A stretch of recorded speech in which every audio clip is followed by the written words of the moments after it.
All right, listen, if you're the type of person right now who is struggling with the chaos inside of your coaching consultant business, I've got some advice for you. I just got wrapped up on the phone with one of our private partners who's saying to me, Chris, everything's awesome. We're getting more clients. We're generating more leads than we ever have.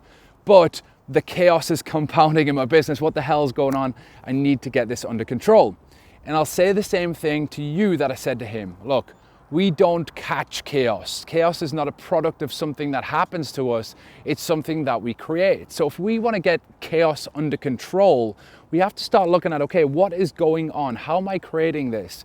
And as our business evolves, we can't utilize the same mentality, mindset, or schedule that we did when we were initially starting up. So when we're a startup, we're excited, we're pushing forward, we're prepared to do what we've got to do to literally get the business going.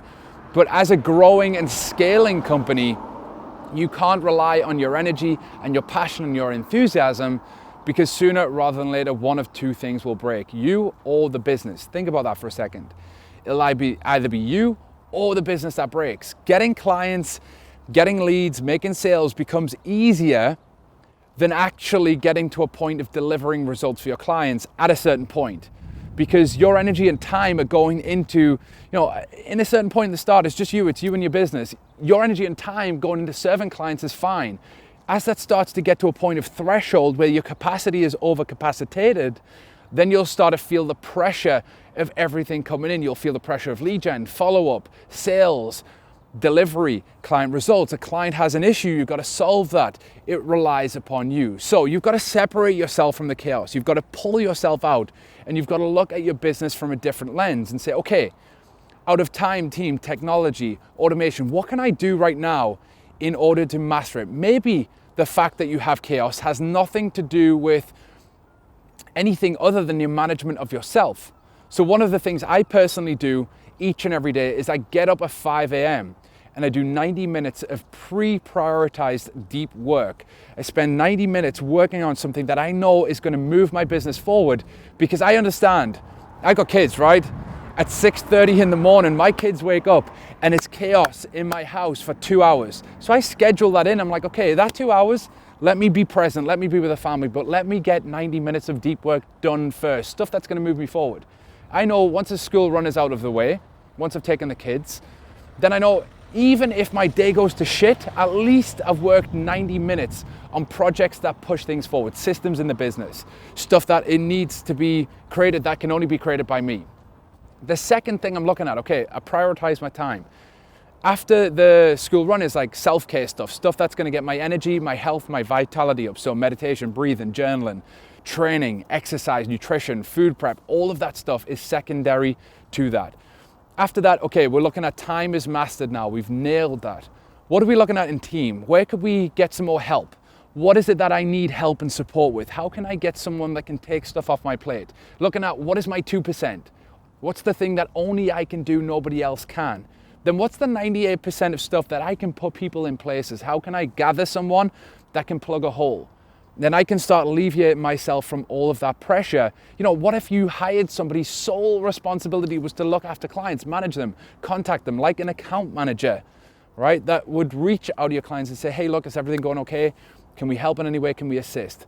The thing after that becomes technology. Now, we can leverage technology and automation in more powerful ways than we've ever had before. We can utilize tools and systems that are automated, that give us the ability to literally get time back. So what I've found from working with a lot of our private partners and a lot of clients over the years is that they do stuff systematically because they've always done it. And as a scaling company, as a growing company, it becomes more and more difficult for you to do that, because you've got to understand that you can't operate the same way you did, like the 1.0 version of you when your business was smaller. You can't operate that way when your business starts to scale. So just because you are used to it, you've got the resilience, you've got the work ethic, you've got the work rate, you have to step back from that and say, you know what, like my business has to scale beyond me. I have to have the ability to scale beyond me. And so you can't use that work ethic, that resilience, that drive, that commitment much longer. You've got to say, okay, if I just always do that, where are the areas that I could leverage automation, right? What could I do? What could I stop doing now and give that to a software system? How can I automate that process? How can I have that taken care of by technology? So listen, if you're in chaos right now and you feel like there's like so much going on, like our client did, understand it's not something you catch, it's something you create. And it's because you're operating on a 1.0 version of yourself from when you started up in your business and you're just doing all of this stuff and you're just hustling, you're grinding, you're doing what you got to do to push your business forward.